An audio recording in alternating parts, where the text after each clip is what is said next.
Iran और Israel के बीच युद्ध जारी है, लेकिन इस युद्ध के बीच में ईरान का सबसे शक्तिशाली और कट्टर सैन्य संगठन इस्लामिक रिवॉल्यूशनरी गार्ड कॉर्प्स अब आर पार के मूड में है। और वो इसलिए क्योंकि अपनी आधिकारिक वेबसाइट सेपाह न्यूज पर जारी एक चौंकाने वाले बयान में आईआरजीसी ने सीधे तौर पर इजरायली प्रधानमंत्री बेंजामिन नेतन्याहू को धमकी दे दी है और उन्हें निशाना बनाने का ऐलान किया है, जिसमें कहा गया है कि अगर बच्चों की जान लेने वाला यह अपराधी नेतन्याहू जिंदा है तो हम पूरी ताकत से उसका पीछा करेंगे और उसे मार गिराएंगे।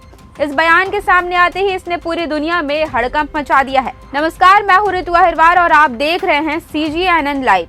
ईरान और इजराइल के बीच जारी तनाव अब एक ऐसे मोड़ पर आ पहुंचा है जहां से वापसी का रास्ता नजर नहीं आता, और वो इसलिए क्योंकि ईरान के सबसे शक्तिशाली सैन्य संगठन इस्लामिक रिवॉल्यूशनरी गार्ड कॉर्प्स यानी IRGC ने इजरायली प्रधानमंत्री बेंजामिन नेतन्याहू को सीधे तौर पर जान से मारने की धमकी दी है। ये धमकी ऐसे समय में आई है जब ईरान और सर्वोच्च नेता अयातुल्ला अली खामनेई की मौत के सदमे और गुस्से में है। ईरानी गाइड्स ने अपनी आधिकारिक वेबसाइट सेपाह न्यूज पर एक बेहद कड़ा और आक्रामक बयान जारी किया है। IRGC के कमांडरों ने नेतन्याहू को बच्चों का हथियारा और अपराधी करार देते हुए कहा है कि जब तक वे उसे ढूंढकर खत्म नहीं कर देते तब तक उनका पीछा नहीं छोड़ेंगे। बयान में कहा गया है कि 28 फरवरी को अयातुल्ला अली खामनेई की हत्या एक ऐसा अक्षम्य अपराध है जिसकी कीमत नेतन्याहू को अपनी जान देकर चुकानी होगी।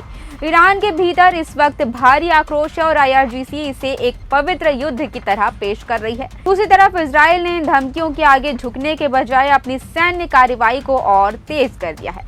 इजरायली रक्षा मंत्री इजराइल काट्ज ने एक टेलीविजन संबोधन में स्पष्ट कर दिया है कि तेहरान के साथ जारी युद्ध अब निर्णायक चरण में प्रवेश कर चुका है। काट्ज ने कहा है कि केवल इजराइल की लड़ाई नहीं है, बल्कि अमेरिकी राष्ट्रपति डोनाल्ड ट्रंप और नेतन्याहू के नेतृत्व में ईरान के खिलाफ एक वैश्विक और क्षेत्रीय संघर्ष है। उन्होंने साफ संकेत दिया है कि यह हमला तब तक नहीं रुकेगा जब तक ईरान की सैन्य और आर्थिक कमर पूरी तरह टूट नहीं जाती। युद्ध का दायरा अब केवल सैन्य ठिकानों तक सीमित नहीं रहा। अमेरिका ने हाल ही में ईरान के खर्ग द्वीप पर स्थित सबसे बड़े तेल निर्यात केंद्र पर जबरदस्त हवाई हमले किए हैं। खर्ग द्वीप ईरान की इस अर्थव्यवस्था की लाइफलाइन है और इन हमलों ने वैश्विक तेल बाजार में हड़कंप मचा दिया है। इजरायली रक्षा मंत्री ने इन हमलों की सराहना करते हुए इसे जरूरी कदम बताया है। उधर वॉशिंगटन का कहना है कि वे केवल उन ठिकानों को निशाना बना रहे हैं जिनका इस्तेमाल ईरान युद्ध की फंडिंग के लिए करता है। ईरान में सत्ता का हस्तांतरण भी युद्ध की आग को हवा दे रहा है। अयातुल्ला अली खामनेई के बेटे मोज्तबा खामनेई ने अब ईरान के सर्वोच्च नेता के रूप में कमान संभाल ली है। अपने पहले ही संबोधन में उन्होंने शांति की उम्मीदों को धराशायी कर दिया है।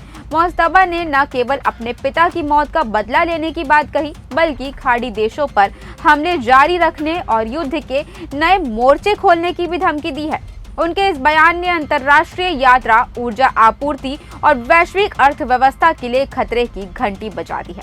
फिलहाल इस धमकी और IRGC के इस बयान पर आपकी क्या राय है, कमेंट करके बताएं। साथ ही इस तरह की और जानकारियों के लिए CGNN लाइव के साथ बने रहें।